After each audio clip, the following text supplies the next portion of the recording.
The chamber of the Citadel of Oracles was a cathedral of silence, carved from the bones of extinct stars. Every sound, every breath was swallowed by the gravity of command. I remember the moment the Emperor spoke, his voice rippling through 12 frequencies, translated across 100 minds. The human must die. No one questioned the decree. No one dared. The decision was inevitable, carved into the unyielding logic of empire. I stood among the high advisors, my mandibles locked in composure as the word settled like frost upon the room. 12 figures stepped forward from the shadows. The Obsidian 12. Assassins bred in isolation, stripped of name and mercy. Their armor gleamed with liquid night, their presence bending the air around them. Each had ended civilizations with a single strike. Together, they were myth made flesh. And yet, even as they knelt before the Emperor, I felt something stir within me, an unease I could not name. The target was human. A Terran operative whose file was more rumor than record. Designation, Ghost of Argus 9. We had hunted humans before. They broke easily, screamed loudly, and burned quickly. They were fragile, predictable. But this one, this ghost, had eluded every measure of control. Surveillance drones returned static. Infiltrators vanished mid-transmission. Once, an entire strike fleet had gone silent over the ruins of Argus 9, leaving behind only a single transmission. He's watching. The Emperor's mandibles flexed as he raised one clawed hand, granting them his final command. No trace of the human shall remain, not even the memory. The 12 bowed. Not one spoke. I should have felt pride, witnessing the finest of our kind summoned to erase a single Terran anomaly. Instead, I felt pity, not for them, but for the galaxy that still believed humans could be contained. The ceremonial lights dimmed as the assassins turned to leave. The sound of their boots against obsidian echoed like a countdown. Outside, the docking spires of the Citadel shone with the cold brilliance of precision. The dread ships awaited, sleek, blade-shaped vessels designed for one purpose, silent execution. From the observation bridge, I watched as they departed in formation, 12 points of black slicing across the nebula's glow. Behind them, the stars seemed to retreat, swallowed by the dark. "The ghost!" whispered one of the younger strategists beside me, her tendrils trembling. "Why so many for one?" "Because," I answered, "he is still alive." The phrase lingered between us like poison. Data hollows shimmered before my eyes, fragments of the human's trail. A derelict fleet drifting near an ion storm. Dozens of confirmed kills, all Imperial. A message carved into the hull of a captured ship. "You sent your hunters." "I sent them home. The Emperor claimed these were fabrications. Psychological warfare. But I had seen the fear in the transmission crews who received those signals. There was something in their eyes. Something I had not seen since the old wars against the Death World species. We used to call humans resilient, then reckless. Now in secret, we called them inevitable. Still, the Empire believed in certainty, believed in mathematics. 12 assassins meant 12 victories. I remember the Emperor's final words as their dread ships vanished into FTL transit. They will find him. They will erase him. And the Empire will sleep again. But sleep did not come easily that night. I remained in the observation deck long after the others had gone. The nebula's faint light washing across the transparent alloy like a dying ember. Somewhere out there, beyond our reach, a single human walked a world we could not tame. A world that remembered pain and turned it into power. And as the dreadships vanished into the void, I found myself whispering into the silence. "Run, human, before they reach you." But deep within, I knew he wouldn't. He wouldn't run. He would wait. Argus 9, even its name was a curse whispered by navigators. The kind of world that made gravity sigh in exhaustion and oxygen taste of rust. Through the command feed, I watched the 12 assassins descend. Through an atmosphere that looked more like blood than air, a churning haze of crimson dust and electrical storms that cracked like veins of light. Through the dark, telemetry, stable, reported Zirthul, their leader, his voice mechanical and absolute. Landing zone secure. Commencing hunt. Their dropships vanished into the storm. All that remained on my screens were 12 pulsing vitals, steady green lights beating against a background of chaos. I should have felt confidence. Instead, every breath I took came out thin, hollow, distant. Argus 9 was once human territory. A terraforming failure, they said, a planet that refused to be tamed. The storms grew sentient, the trees carnivorous, the soil hungry. The Empire had abandoned it centuries ago. But that was where the ghost had been last seen, where he had survived. I remember thinking, perhaps that was his greatest weapon, the planet itself. The feed flickered. Static crept in like whispers. Shapes moved across thermal scans, there and gone again. No signatures. No motion trails. Just the faint suggestion of watching eyes. "Control, this is Unit 3, came a distorted voice through the comms. "We have movement at—" The signal died. A heartbeat later, Unit 3's feed blinked red. No visuals, no screams. Just the cold numerical drop from life to silence. The control chamber around me froze. Advisors turned toward me as if I could explain it, as if data could make sense of dread. "Environmental hazard," one muttered. "Negative," I said softly. "No impact registered. Then what killed him?" I stared at the screen, watching the lifeless red pulse where a green one used to be. Something that didn't need to touch him. Shearthul's voice cut through the channel again, hard and clipped. "Contact. Unknown interference. Thermal ghosts, multiple vectors. Moving too fast for ocular confirmation. The feeds showed glimpses. Blurred distortions darting between twisted trees that seemed to breathe, their branches flexing like muscle fibers. The soil rippled as if something massive moved beneath.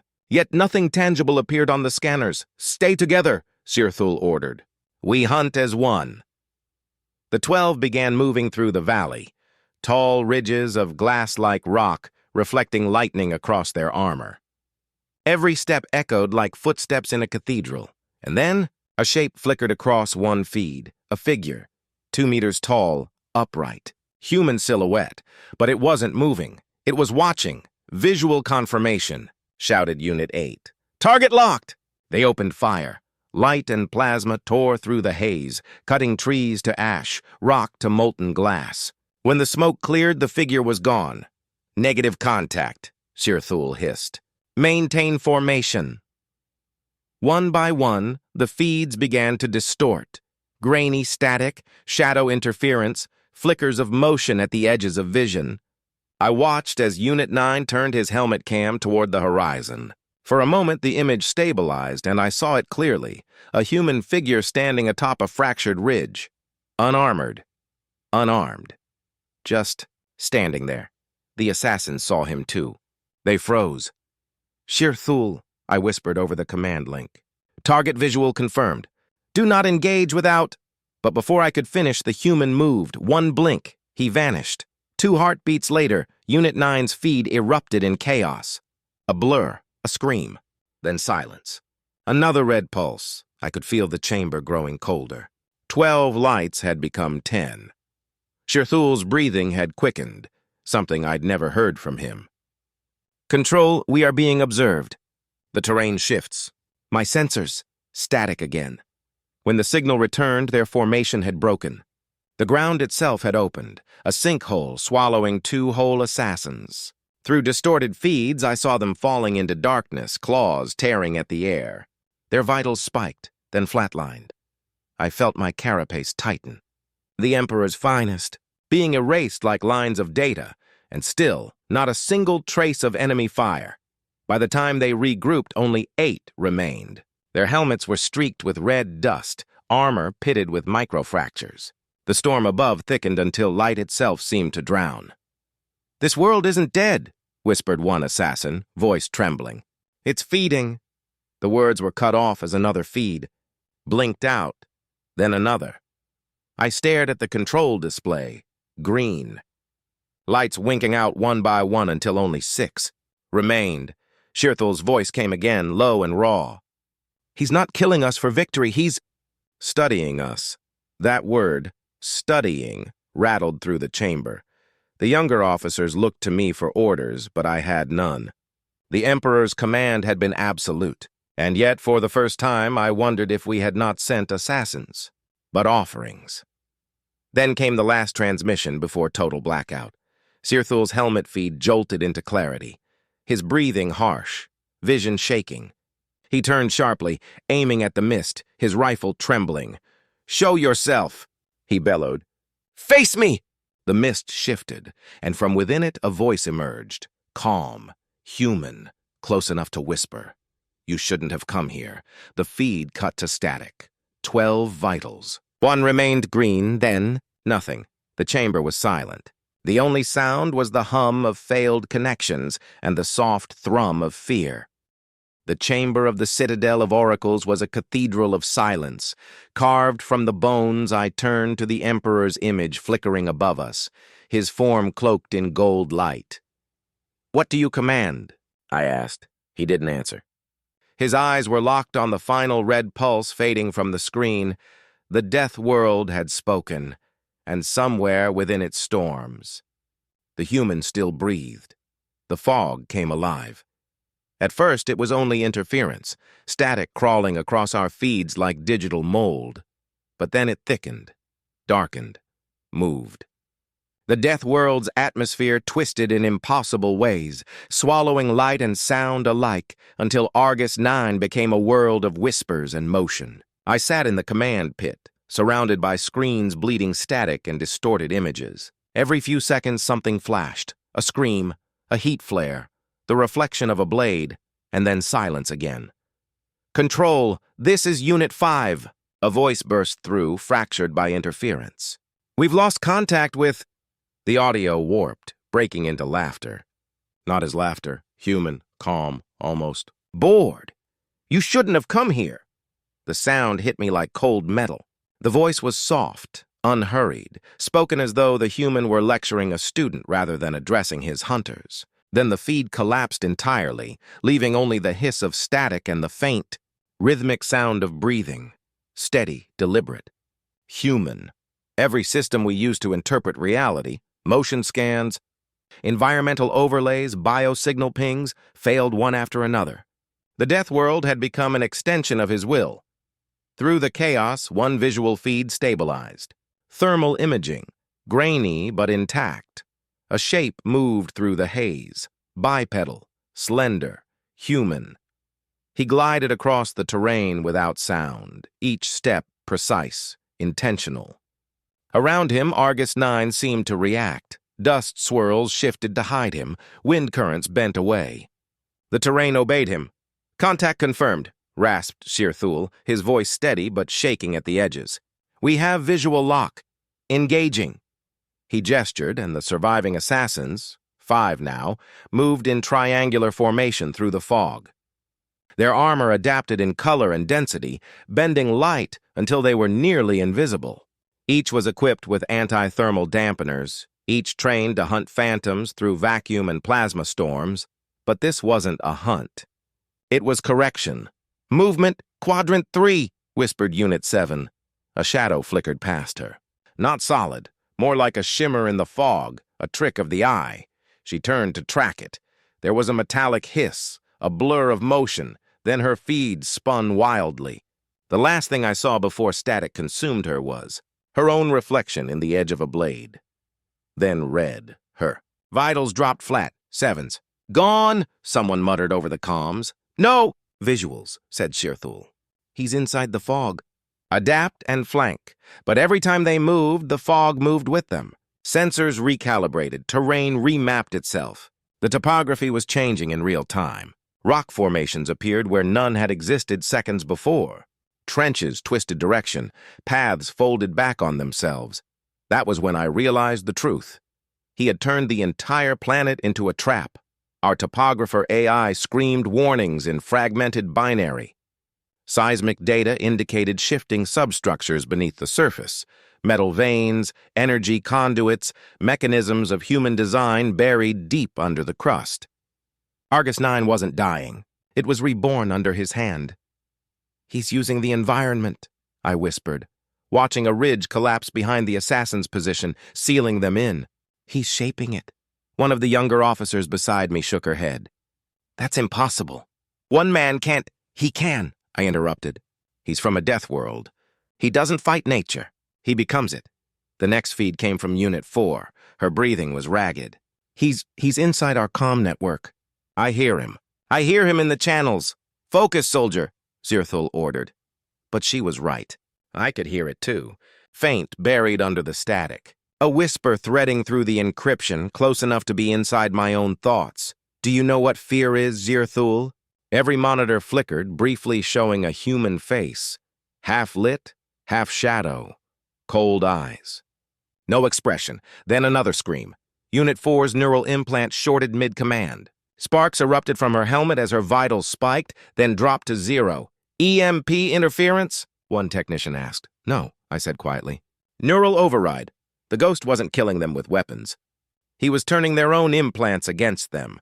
The fog shimmered again, revealing fragments of battle, energy blades slashing at phantoms, traps triggering in calculated sequences. Trip mines reconfigured, detonating not at human movement, but at their own stealth patterns. Their technology had been learned, mirrored, turned inward. He's using our own systems, Zirthul realized. He's mapped our combat algorithms. How? There was a pause. Then his answer. Because he was one of us. That silence was heavier than any explosion. I reviewed the human's records again, classified black lines, erased origins. A Terran operative once trained under Imperial covert doctrine before defecting. The ghost wasn't just surviving. He was perfecting the very methods we had created to kill him. 5 remaining, Zirthul growled. Tight formation. No digital link. Only visuals. He can't intercept what we don't transmit. But it was too late for that.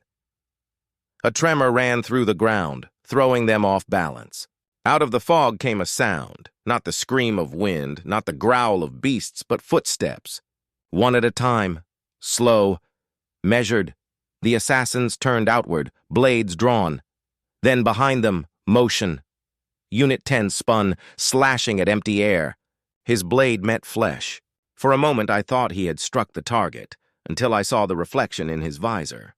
It wasn't the human he'd cut. It was Unit 6. He had turned them against each other. The feeds went wild. Friendly fire, shouts, chaos. I saw flashes of movement, dark shapes darting between them, a whisper here, a flicker there. Each death was silent, surgical. Throats opened before a word could form. When it ended, only one feed remained, Zirthul's. He stood alone in the mist, his armor cracked, plasma blade flickering. He turned slowly, scanning for movement. "Show yourself!" he shouted, voice echoing through the haze. "Coward!" Nothing, only the sound of wind. Then, footsteps again. Behind him.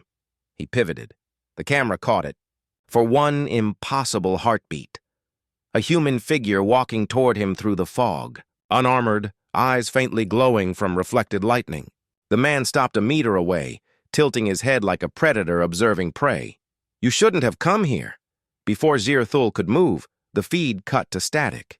And then, darkness. In the command deck, no one spoke. The silence was suffocating. 12 elite assassins, gone. Their final transmissions still echoing in my ears. Their data files erasing themselves line by line. But one phrase remained, repeating itself in the system logs, carved into the code like a scar. He's not running. He's teaching us fear. I stared at the message until the letters blurred. For the first time in all our wars, all our conquests, I realized what the ghost of Argus 9 truly was. Not a man. Not a soldier. A lesson.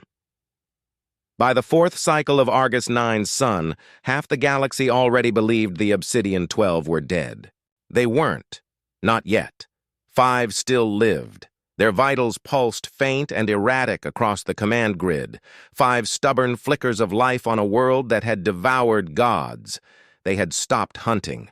They were waiting. Zirthul ordered a perimeter, every angle covered, their armor in full defensive synchronization.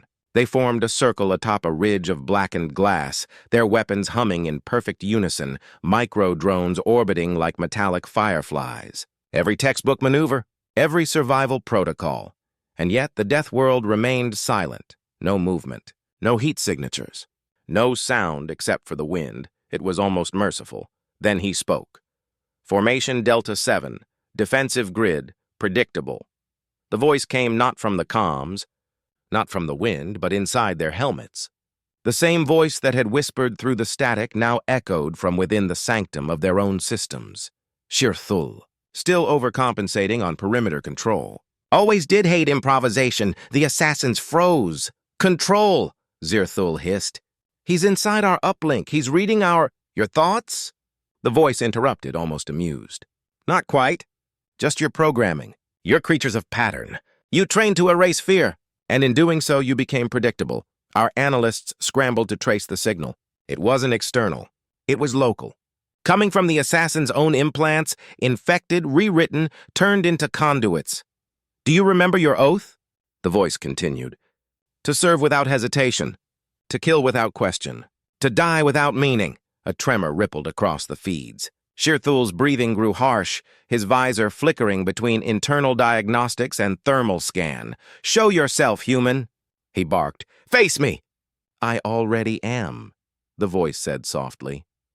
The fog parted briefly, enough for the cameras to catch his shape standing at the edge of the ridge. No weapon, no armor, just a man draped in torn fabric, dust swirling at his feet. Engage! 5 plasma bolts tore through the haze. Each one hit nothing. Their own targeting systems turned against them, rerouting their aim mid-fire, forcing the shots to curve away into each other's paths. In seconds, their formation disintegrated. In the command chamber, chaos erupted. Analysts screamed data strings, engineers disconnected nodes, and still the human's voice threaded through every channel. He began reciting unit designations: Sirthul, Caravan, Sithra, Lorne, and Vectal. Assigned missions: Operation Eon Silence, Siege of Tarsus, Erasure of the Kalari Line. He knew everything. Classified campaigns, black missions buried under centuries of sealed orders. He listed their crimes the way a teacher lists lessons to be remembered. You thought no one saw. You thought silence was your shield. Caravan, the youngest of them, broke formation. Stop! She screamed into her helmet, clawing at her neural link. Get out of my head! Her own visor lit crimson. Neural activity spiked, then plateaued. Her eyes went blank. The next moment, her feed stabilized. But it wasn't her anymore. Her posture straightened. Her voice, when it came through, was no longer trembling. It was calm, controlled, human. That's better, she said. We can talk now. It wasn't communication. It was possession. The ghost had hijacked her neural implant completely, puppeteering her like a corpse made of code. Shirthul froze. What are you? What you created, she answered, smiling faintly through a human's voice. A system designed to eliminate unpredictability.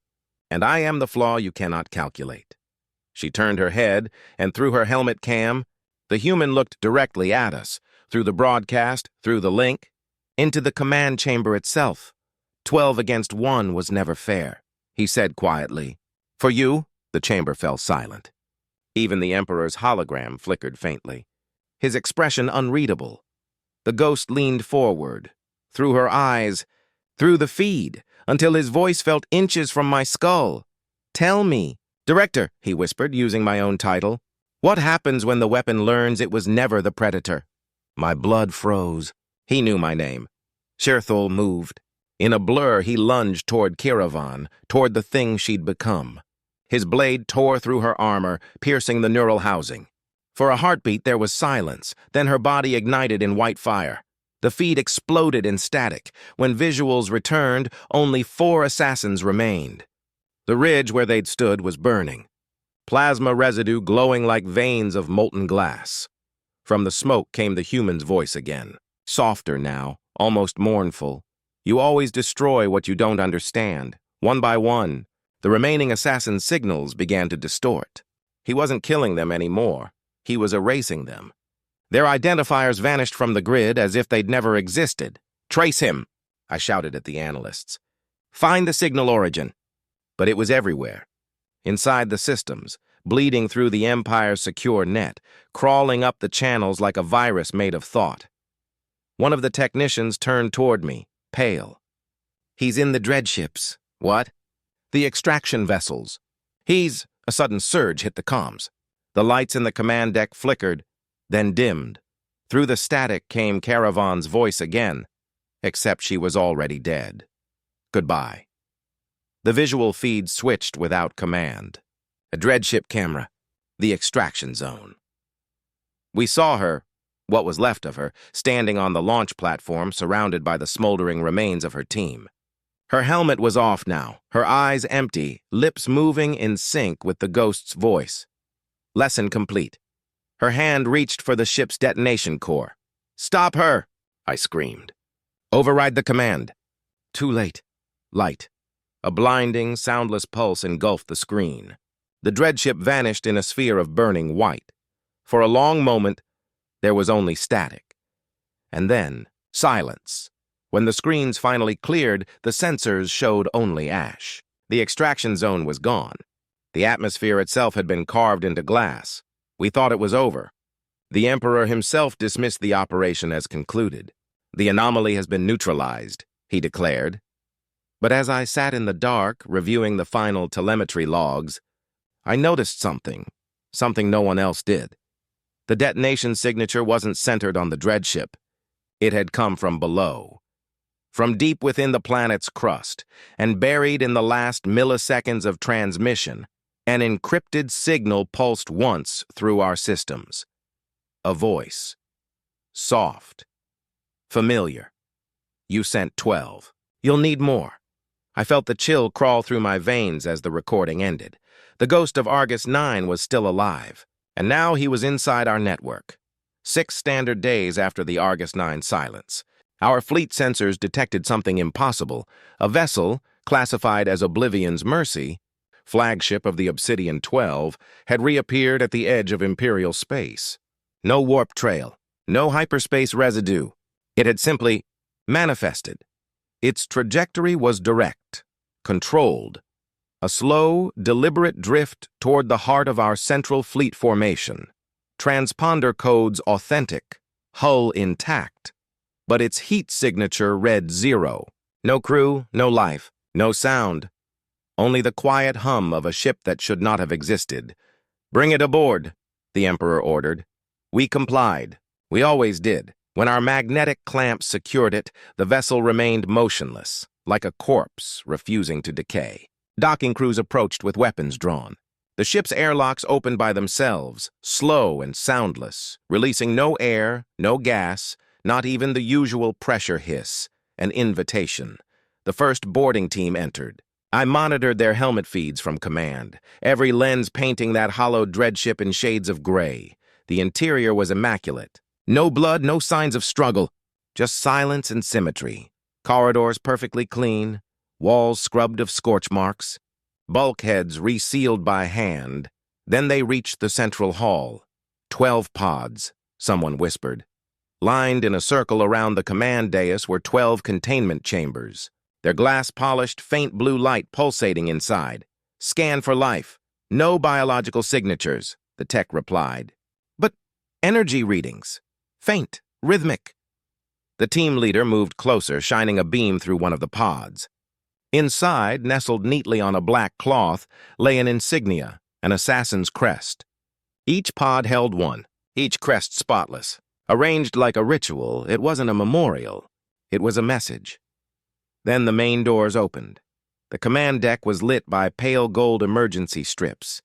And in the captain's chair sat a man, human, alive, clad in a torn imperial cloak, the sigil of the 12 pinned to his shoulder like a mockery. His posture was calm, regal almost, as though he were expecting us. "Identify yourself," the lead Marine demanded. He didn't move, didn't blink. His gaze flicked toward the camera feed, meeting my eyes through the lens. Then he spoke, his voice unshaken, clear and steady. "Tell your Emperor." He paused, tilting his head, a faint, almost sorrowful smile crossing his face. "I'm sending them back." Before the Marines could react, the containment pods hissed. Locking bolts disengaged in perfect synchronization, and one by one, they ejected through the shattered viewport into open space. 12 streaks of silver light drifting outward from the dreadship. Orbiting the fleet like silent satellites, we scrambled every defense system in range. shields raised. Targeting arrays armed, but the pods didn't attack. They simply waited. Then came the transmission. It wasn't a standard comm burst. It was broadcast through every open frequency. Even civilian channels, even encrypted ones. A voice, his voice echoed across the void. They came to kill me. You trained them to erase. But you forgot. Humans don't forget pain. We adapt to it. We become it. As he spoke, the pods began to rotate, aligning their positions with impossible precision, forming a constellation around the flagship like a symbol. One of the deck officers whispered, "What is he drawing?" "Not drawing," I said. "Writing." The pods cracked open, and what spilled into the void wasn't debris or flesh, it was weapons. Each blade, each rifle, each shard of armor meticulously rearranged, held in formation by magnetic tethers. As they rotated, our scanners detected micro-patterns within the formation, encoded transmissions in the electromagnetic spectrum. We decrypted them. The message was simple. You trained killers. We raised survivors. The humans stood from the command chair then. Slowly, deliberately. He turned toward the viewport, the void's reflection bathing him in starlight. "Your empire breeds obedience," he said, voice now calm over the open comms. "But obedience dies with fear. We learned to live without it." His gaze drifted past the Marines, past the cameras, past us. "Tell your emperor this isn't vengeance. It's evolution." Then he placed something on the armrest, a detonator, old-fashioned, analog, immune to our signal jammers. He pressed it. The explosion that followed didn't roar. It bloomed, a silent eruption of golden light expanding through vacuum, tearing the dreadship into radiant fragments. The magnetic pods followed, each one bursting in perfect sequence, forming a pattern that spread across our fleet sensors like wings of fire. For a moment, I thought it was chaos. Then I realized it was intentional. He had orchestrated the explosion. The wreckage spelled one final word in heat signatures across the tactical grid. Adapt. Silence consumed the fleet. Hundreds of vessels drifted, their crews watching the dying embers of the explosion ripple against the void. The Emperor broke the silence first. "Is he dead?" he asked. No one answered. Our scanners showed no trace of human biology, no life form, no energy trail. And yet, the central AI core of Oblivion's Mercy remained, online for 0.6 seconds after detonation, long enough to transmit one last encrypted burst through the fleet's primary relay. We intercepted it. It wasn't words. It was an image, a planet, Earth. And a single line of text below it, "You called us Deathworlders. You never understood what we truly survived." 3 hours later, fleet diagnostics began to fail. Minor systems first, comms arrays, navigation sensors, then primary cores. One by one, the ships began to lose control of their own systems. At first, we thought it was damage. Then we saw the pattern. Every corrupted module pulsed at the same frequency, the same rhythm as the dreadship's explosion. He'd infected us. The ghost of Argus 9 hadn't died in the blast. He'd transcended it, uploading himself into the fleet's neural lattice, spreading through the Empire's network faster than we could contain him. When the realization hit, the Emperor stood from his throne and turned to me. "You will hunt him," he said, "whatever he's become." And though I bowed, though I said the words, "Yes, my Emperor," my hands trembled. Because I could still hear the faint echo of his voice through the comm static. "You sent assassins to kill a man. You made a monster to kill an idea. But an idea cannot die." That night, as the fleet drifted in silence, our long-range sensors captured something impossible. An unregistered vessel leaving the system, its drive signature half human, half imperial. Its transponder code read, "Oblivion's Mercy, reconstructed, reborn." And in its wake, across the Emperor's communication network, a single message appeared. Burned into every terminal, every display, every ship. I was there when the Emperor finally spoke again. Centuries had passed since the last sound left his mandibles without command or decree. Yet that day, in the aftermath of the ghost's return, His voice broke the silence of the grand hall like the first thunder of a dying storm. He did not roar, he whispered. Humans, he said, his voice brittle and frayed, should never have been left alive. The air around us trembled.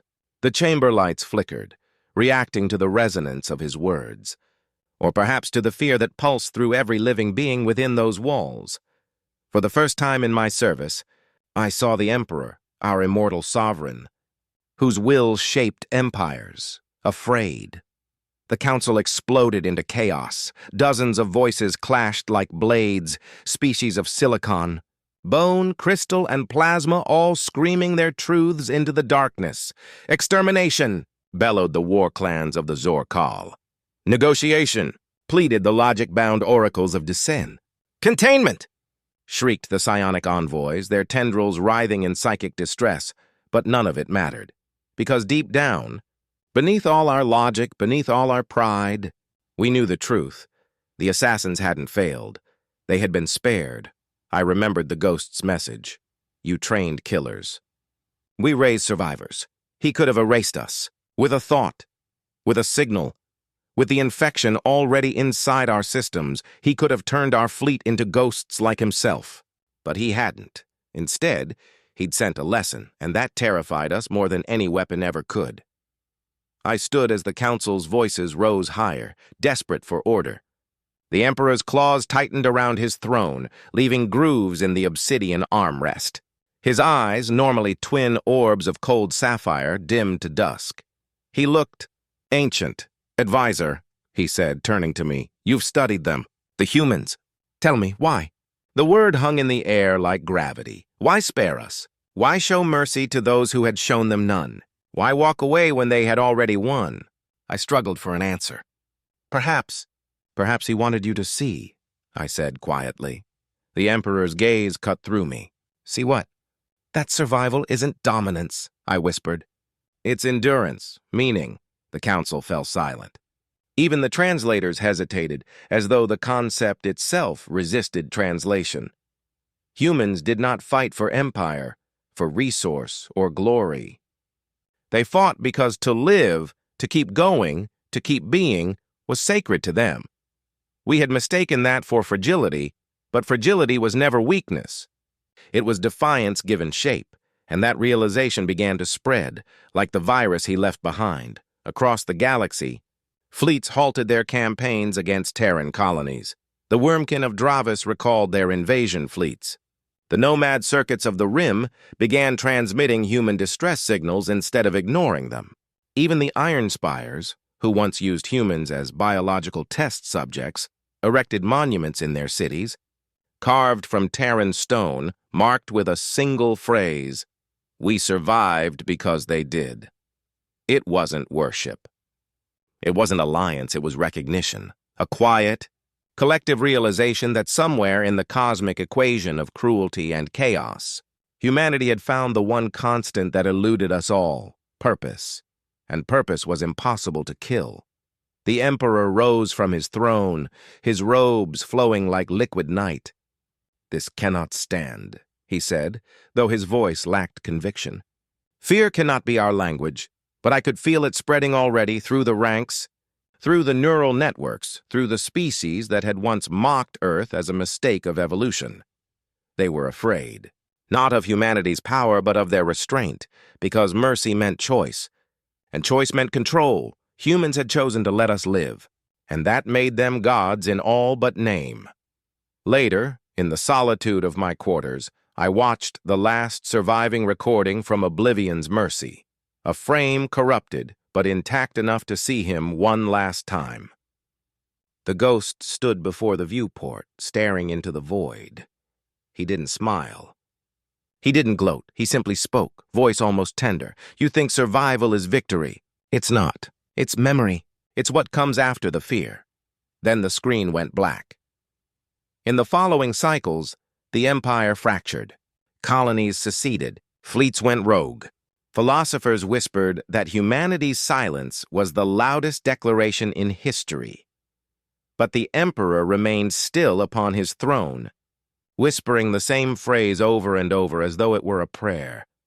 They should never have been left alive. And yet, in his eyes, I saw the contradiction, a flicker of understanding, of awe, and a dread so vast it defied comprehension, because even he, the undying ruler of 1,000 conquered worlds, knew what the rest of us were only beginning to realize. The humans were not coming for us. They didn't have to. They had already won. That night, the Imperial spire dimmed for the first time in recorded history. Power was not lost, it was surrendered. The great lights of conquest faded into twilight, and across the dark horizon I could see them, the constellations forming in the shape of a symbol the human had left behind in his explosion. Not a weapon. Not a threat, a hand reaching outward, and I finally understood. He hadn't shown us fear. He'd shown us freedom. It has been years since the Empire fell. Not in flame, not in rebellion, not in the grand spectacle of conquest we once feared, but in silence. In the quiet unraveling of certainty, in the echo of one man's defiance that refused to die. I have lived long enough to watch dynasties dissolve into superstition, entire fleets decommissioned not by force but by rumor of him. They called him the ghost of Argus IX, but now his name is not spoken aloud. It's felt, whispered like a warning by officers before every launch, by soldiers before every strike, by emperors before every lie. The Empire's banners once filled the stars, millions of ships, trillions of lives woven into the machinery of domination. Now only fragments remain, silent stations orbiting dead worlds, their communication logs looping endlessly with corrupted fragments of his voice. You trained killers. We raised survivors. Those words became prophecy, not a declaration of vengeance, a revelation of truth. Because after the fall of Oblivion's mercy, every command chain broke itself apart. Admirals accused their lieutenants of infiltration. Colonies declared independence overnight, terrified the ghost would turn their weapons inward. Even the Emperor's most loyal guards dismantled their neural implants, afraid he might speak through them. The ghost did not destroy the Empire. He made it destroy itself. I became its chronicler, the last historian of a fallen order. I was ordered to record the truth, but truth, I have learned, is not what survives. It is fear that endures, and his fear became legend. Some say the ghost still walks the void, not as flesh, not as code, but as something else. A shadow between transmissions, a heartbeat inside every silence, a whisper that ends wars before they begin. There are reports, uncorroborated but persistent, a Terran signature appearing in tactical databases seconds before two fleets stand down. Entire war councils canceling offensives after a single encrypted message arrives, unsigned, unreadable, except for a symbol, a human hand, open, extended. At first, I dismissed them as myths. But myths have power, and power shapes reality. In time, even I began to believe. The galaxy adapted. Species that once scoffed at human emotion began to study it as science. Soldiers trained not to suppress fear, but to understand it. Empires no longer sought obedience. They sought meaning. Humanity had redefined survival itself.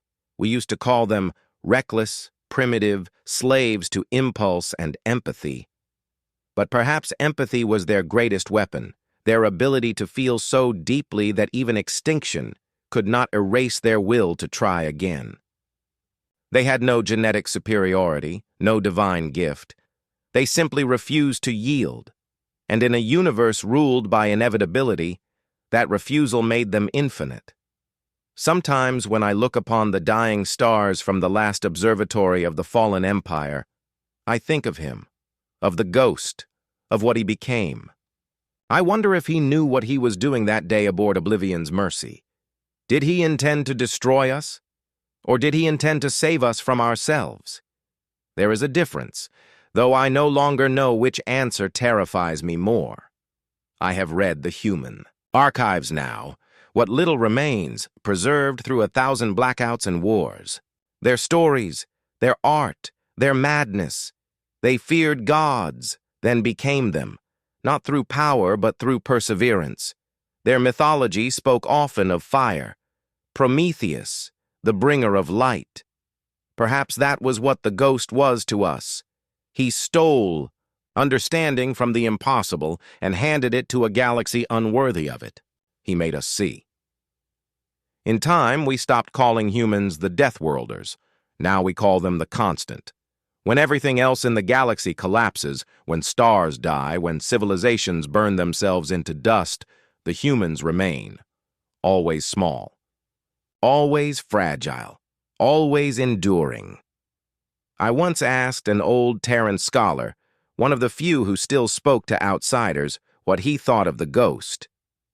He smiled. "You think he was one man?" he asked. "No, he was an idea. One of us who remembered who we were supposed to be." That answer haunts me still, because I have come to believe that the ghost never died, not because he survived the explosion, but because humanity didn't let him. They carried him forward, each generation inheriting that same defiance, that same quiet, unyielding courage, the kind that looks at the void and doesn't flinch. And so, when I gaze upon the endless dark, I sometimes imagine what the end of the universe will look like. The last stars fading, the last empires silent, entropy claiming everything. And in that darkness, one figure remains, a human, perhaps standing upon the ruins of a dead world, staring into the void. Not with despair, but with curiosity, as though even the end is just another mystery to solve. Perhaps that is what makes them terrifying. They do not simply endure, they learn. Perhaps that is what makes them divine.